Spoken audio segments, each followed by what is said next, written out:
작년 11월 달에 카카오페이 청약을 진행을 했습니다. 저는 9만 원에 공모를 해서 약 90%에 가까운 수익을 얻었고요. 저는 청약을 하면서 느낀 부분이 있었는데 이 부분에 대해서 공유드리고자 합니다. 크게 세 가지였습니다. 첫 번째 의문은 공모가가 9만 원인데 시초가는 왜 18만 원 형성을 하느냐, 그게 궁금했어요. 왜냐면 9만 원에 제가 넣었는데 장을 시작하니까 18만 원으로 뻥튀기가 돼 있는 거예요. 그래서 도대체 이게 왜 그런가 싶었는데 동시효과라는 개념 때문이었습니다.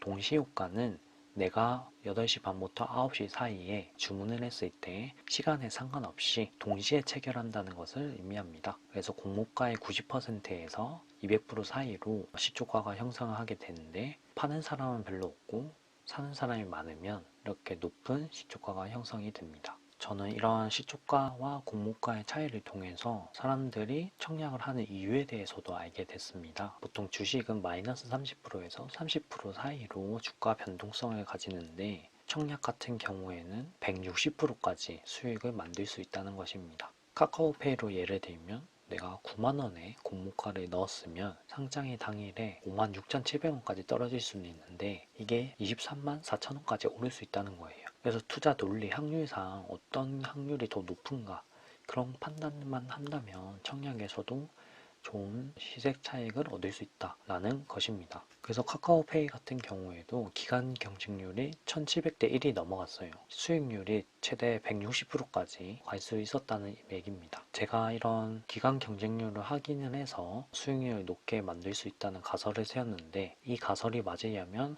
다른 종목에서도 이런 데이터가 나와야 되는데 그 데이터를 최근 한 달 기준으로 찾아봤습니다. 경쟁률이 높을수록 공모가 대비 수익률이 굉장히 높았습니다. 그래서 경쟁률을 필수적으로 확인해야 된다는 것을 알게 되었고요. 특히 레몬레인이나 IBW, 트윈, 지오엘리먼트, IT아이즈, 카카오페이 같은 경우에는 기간 경쟁률이 최소 1500대 1이 넘어갔어요. 그러면 공모가 대비 시초가가 최소 70% 이상이었고요. 지오 엘리먼트 같은 경우에는 공모가 대비 현재 주가도 271% 정도로 굉장히 높은 수준을 형성을 했습니다. 그래서 기간 경쟁률이 높으면 높을수록 공모가 대비 시초가가 굉장히 높았고 주가도 공모가보다 높았다는 것입니다. 기간 경쟁률이 낮은 걸 보면 KTB 네트워크 같은 경우에는 50대 1 정도 나눴었는데요. 공모가 대비 시초가는 4% 정도 올랐지만 공모가 대비 현재 주가가 마이너스 11% 정도 하락이 있었고요.